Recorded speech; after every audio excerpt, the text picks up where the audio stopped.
Hey, what's up, everybody? BDO44 coming at you another video. All right, so some Laker info out today. Darvin Ham, Kenny Atkinson, and Terry Stotts are the finalists for the Los Angeles Lakers head coaching position. And yeah, I'm pretty pleased. Pretty pleased is the words I would use. For me, if I were to choose, now see, here's the thing. I really am not the coach guy. I don't know a whole lot about coaching ranks, who's doing what, where coaches are. I didn't realize that Kenny Atkinson was with the Golden State Warriors, and I didn't realize that Darvin Ham was with the Bucks. So, needless to say, I personally am not qualified. Simple as that. I know what coaches shouldn't do. Don't necessarily know who's doing a good job around. I just don't check like that. But I will tell you this: I put in this camera myself a suggestion before his name even came out, and that was Kenny Atkinson. I put his name out there on my own, just thought of it, and boom. Um, just so happens that others were thinking like me, or somebody saw my video. I'm happy either way. I'm glad he's getting a run for this position. I also like Darvin Ham as well, um, and kind of have a nice memory of Darvin Ham as a player, and also recognize that, he's building up steam in the coaching ranks. And I also like the understanding that he's a rookie coach, and I see other rookie coaches doing well around the league.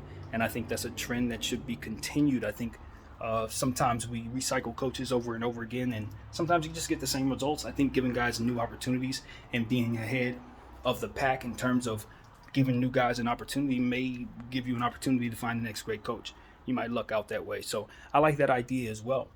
And with Terry Stotts, I think he's just really, um, as Dan the Lakers fan said, sturdy. I think that's a good way of putting it. I think he's somebody you can rely upon to get your team to the playoffs if you give him a good enough roster. Now, can he get you home? I don't know.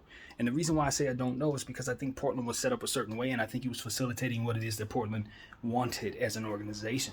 So I'm not really sure if he was able to really instill much of his own flavor, so to speak, into the team. But what I can say is he kept his job for a very long time, and that tells me that the organization was pleased with him, and that he's somebody that takes the players very well. And I think that's a good situation to have, a good person to have in place when everything else is in disarray. You want somebody like that who's going to be able to absorb what's going on, have experience in situations in the past, and ultimately is going to be able to um, take on new players as they come in and out of the lineup. It's going to be a situation where you want the players that you have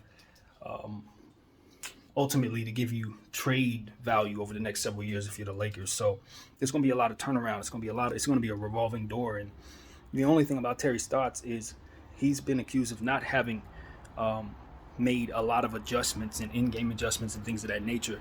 Listening to some of the people who've spoken about him and remembering how things were with Portland, you just didn't see a whole lot of evidence of that. So he would be my third choice on this list, even though I do think he's a good choice. If they were to give him the job, I'm pretty certain he would do solid with it, but I don't expect us to win a championship with him, and ultimately would expect us to part ways with him somewhere down the road. So I don't think that's a good way to start if you believe that. You know what I mean? It's like you expect for him to help you basically push the tank along. And really, I think Atkinson is going to be hired to do the same thing. Um, if we were to move on with LeBron James, we're going to bring in whatever the best we can. And from there, we're going to need a coach to kind of just get the most out of him. And I think ultimately that's what we're doing, is we're hiring someone who we're probably going to fire. Now, here's the deal, though. In the case of Darvin Ham, you can look at that as a situation where you're hiring a coach who could potentially be great at what he does and can grow with the team you put together. The problem with Darvin Ham is if you stick with LeBron James and Anthony Davis, my question is, can he carry forth the team and win a championship with a win now unit? I think all three of these coaches are best. Well, no, I actually think the opposite for Stotts. I think Stotts is actually more so for the Bron AD thing, to be honest. But if you're trying to move on from those guys, I would much rather go with either Atkinson, who's had history of doing a fantastic job with D'Angelo Russell, particularly in that Nets team that was really good, or, of course, Darvin Ham, someone who hasn't had this position yet, but certainly is getting a lot of steam around the league. So I think when you deduce what it is that the Lakers need, you have to first know what they want as a franchise and as an organization. Um, and that's why where I don't know. I really don't know. So for me, the safest pick for me is probably Stotts. It's the safest pick. But I know that down the road, I'm going to be on this camera saying, yes, it's time to move on from him. So I don't, for me, I don't hire somebody with that mentality. So all things considered, I think there's more for me to know in regards to Darvin Ham. What's his relationship with LeBron James? I'm not in the know personally. You feel me? If that relationship is good, Anthony Davis' relationship with him is good. You know what I mean? He has history of working with Giannis, so that's very encouraging. Superstars, you know what I mean? So that's encouraging right there. The fact that he's been an assistant with an NBA championship roster, I believe he was there last year. Not certain. Imagine he was. And so that's interesting. So, and with Atkinson, again, love what I saw from him from D'Lo. Like what I'm seeing in Golden State. So for me, it's one of those two guys. I think that's probably the way I would go. That's the way I would go. Probably Atkinson or Ham. So all in all, I think you have to be pleased. I mean, when you consider what the Lakers have come up with, the names that they've come down to, they stayed within the range of what's realistic. They didn't come out saying, yo, we want Coach K, we want Phil Jackson to come back, and we're hoping, nah, we're not going crazy here. We're trying to temper our expectations as it pertains to what we're going to have next year, and I think we're going to try to hire someone who can help us manage it and get through some tough times, because that's what it's going to be, man. Overall, I know a lot of people are setting their minds for the Lakers to have Anthony Davis and LeBron, therefore we should win the championship, but I just believe in building a team properly and understand that we're behind the eight ball in regards to that. So whoever we hire is going to have to do a lot with a little, and maybe we'll be top heavy because of it. Maybe we trade these guys for picks and have a couple years where we're no good. I don't know. But, the coach that we're picking up, they have to be ready for that. They have to be ready for that.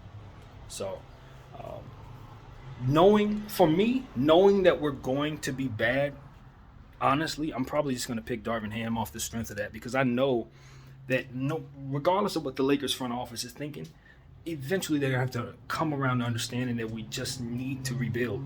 And once that happens, what they don't want to do is have to go through a coaching change.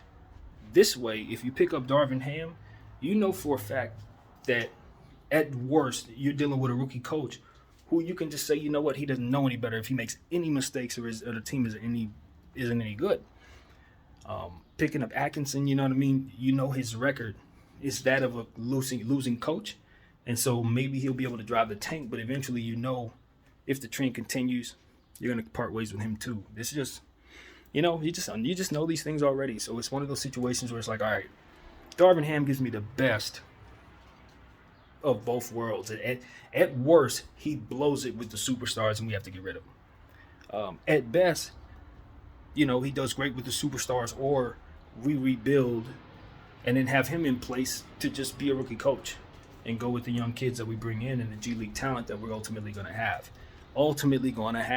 G League talent, which is ultimately why I take the rookie coach. So Darvin Ham's my choice after going through this entire process, as I always do.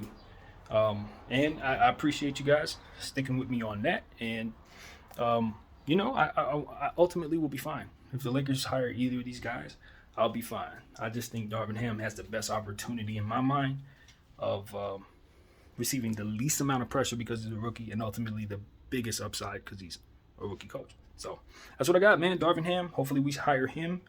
And that's what I got. BDF44. I thank you all for watching. I'm out.